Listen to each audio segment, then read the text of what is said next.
अभी हम इसके पहले पढ़े थे रोलिस थ्योरम का कॉन्सेप्ट टोटल। अब पढ़ेंगे रोलिस थ्योरम कैसे वेरीफाई करेंगे उसको प्रॉब्लम। तो फर्स्ट प्रॉब्लम क्या है इसमें कि प्रॉब्लम फर्स्ट देखो कि वेरीफाई रोलिस थ्योरम,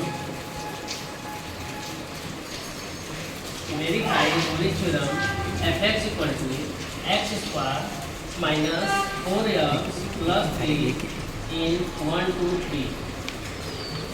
ये जो फंक्शन है fx equal to x square minus 4x plus 3 1 और 3 1 पर 3 पर और 1 और 3 के बीच में ये रोलिस थ्योरम वेरीफाई है कि नहीं, यही हमें प्रूव करना है। वेरीफाई करेंगे आप, ठीक है। तो पहला स्टेप क्या लिखेंगे सॉल्यूशन में कि fx equal to x square minus 4x plus 3 is continuous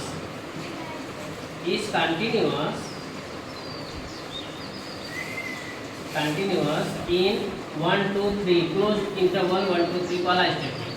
अब ये ऐसे केवल लिख देंगे, इसमें चेक नहीं करेंगे कि ये 1 पर 3 पर कंटिन्यूअस है कि नहीं है, क्योंकि कोई भी पॉलिनोमियल फंक्शन रहता है किसी भी रियल नंबर पर कंटिन्यूअस हमेशा रहता है। And second, fx is differentiable in open bracket 1 2 3।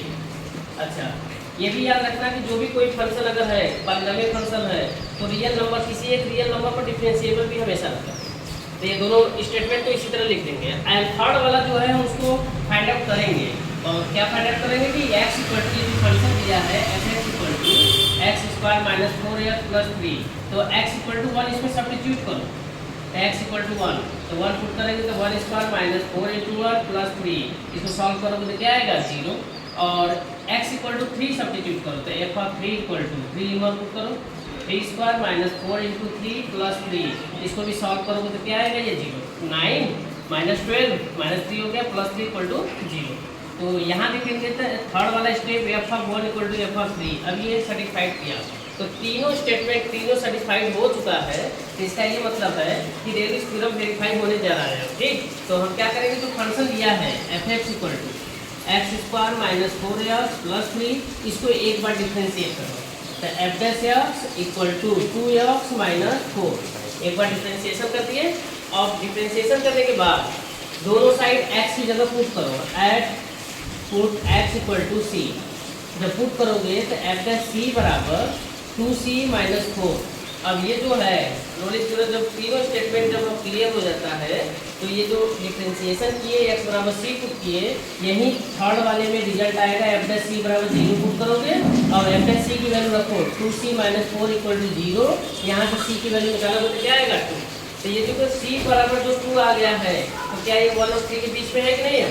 अगर 1 और 3 के बीच में है तो हम लिखेंगे hence fx Rolle's theorem verified, direct लिख देंगे रोलिस थ्योरम वेरीफाइड।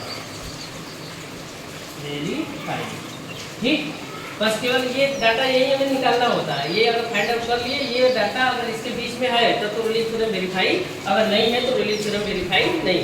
अच्छा, इन तीनों स्टेटमेंट में पहला दूसरा तो ऐसे लिख दोगे, थर्ड वाला निकाल के चेक कर लेना।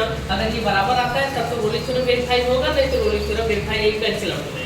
और अगर बराबर आ गया तो हम फिर डिफरेंशिएशन करेंगे फंक्शन को और x बराबर c पुट करेंगे 2c माइनस 4, तो फिर उसके बाद 0 पुट करेंगे, c बराबर डाटा निकलेगा तो वो देखना 1 और 3 के बीच में है तो Rolle's theorem verify, otherwise not verify. Okay.